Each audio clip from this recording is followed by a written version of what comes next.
Hey Stampers, it's Judy Klock here coming to you today for another quick lesson at lunch.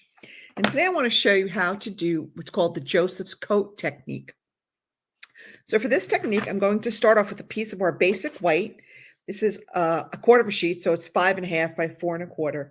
And I'm going to go ahead and I'm going to add some colors to this with our blending brushes. Now you can do it in a monochrome tone. I'm choosing to do like a rainbow tone, and you'll see why. So I'm going to just kind of add some color. And whenever you're working with our blending brushes, it's suggested that you start off on your scrap paper and work in a circular pattern so that doesn't leave like big brush marks on your paper.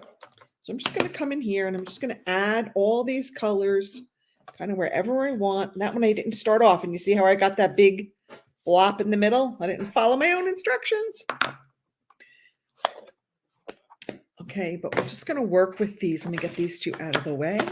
We're done with those. I'm just kind of following along in a rainbow of colors. We've got our Poppy Parade. I did Daffodil Delight. This is Pumpkin Pie. I'm going to do some Coastal Cabana. No, this is Bermuda Bay. We're going to do some Bermuda Bay. Then we're going to do a little bit of Granny Apple Green. And I'm closing these as I go so I don't make a big mess because it's kind of already a mess. So I've got some Granny Apple Green here. Okay. And then I'm going to add a little bit of our Gorgeous Grape.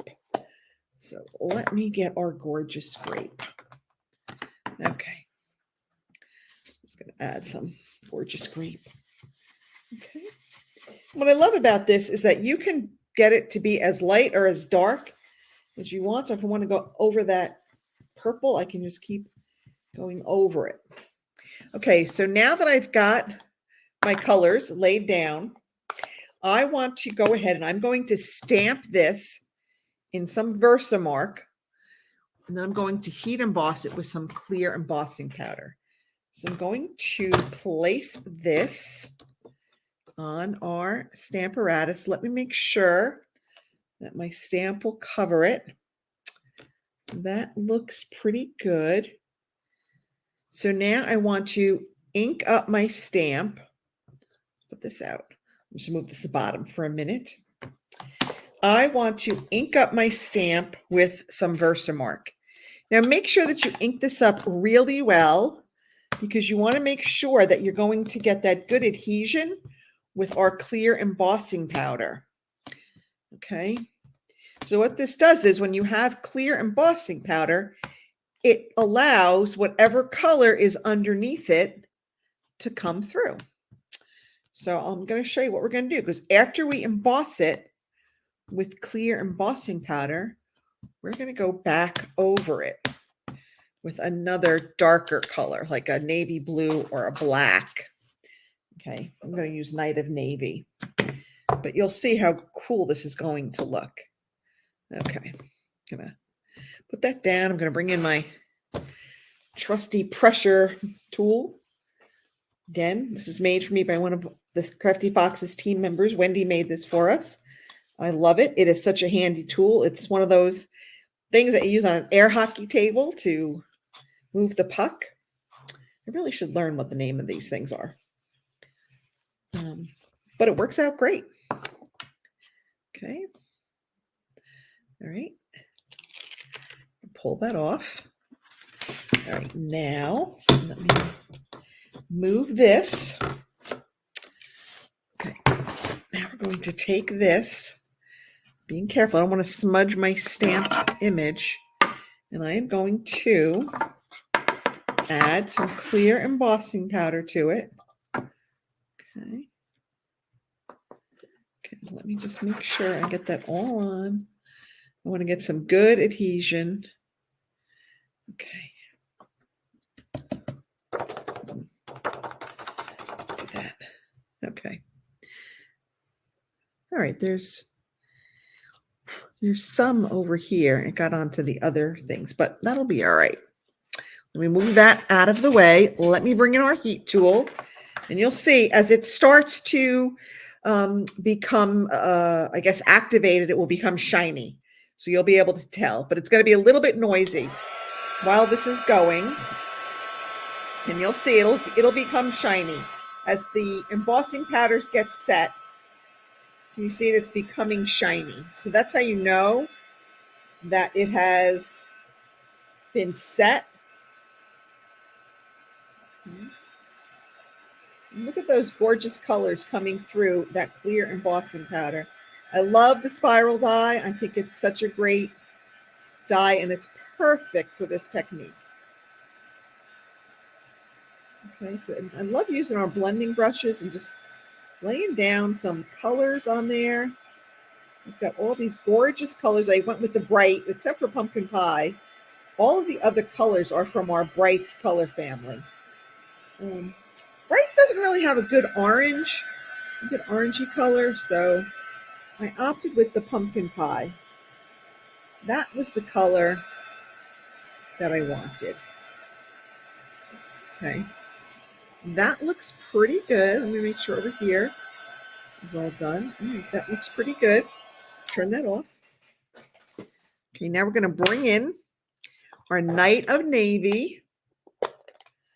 Okay. Make sure this is, yeah, that's good. All right, I'm going to ink up my blending brush again, starting off. Look at that. It's like a resist technique where the clear embossing powder is. The blue, the Night of Navy doesn't stick. Okay, so I'm just going to keep going over this. Okay. Oh, I love this look. Now, when we're done, I'm going to trim this down too, because I'm going to mount this. You'll see when I show you the finished card.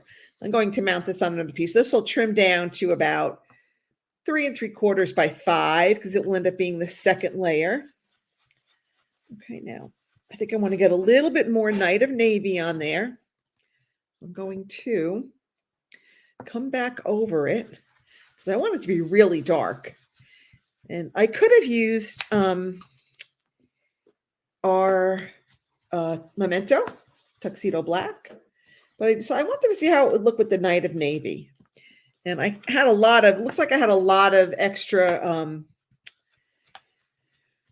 Versamark on there, because it's not really this isn't a really clean stamp, but you get the idea. So, and then we're going to wipe it off with the paper towel. Just wipe off the extra ink that's on that clear embossing powder. I'm going to wipe that off. All right. And then once you cut it down, this is what you end up with. That's the finished card. So I hope you'll give this technique a try. It's really pretty easy. You just need some clear embossing powder, and then just the very final one that you're going to brush on there is going to be your darkest color. Doesn't matter if you wanted to use a lighter green underneath and use a darker green on top. Like we could have done all different shades of green and then maybe finished it with an evening evergreen.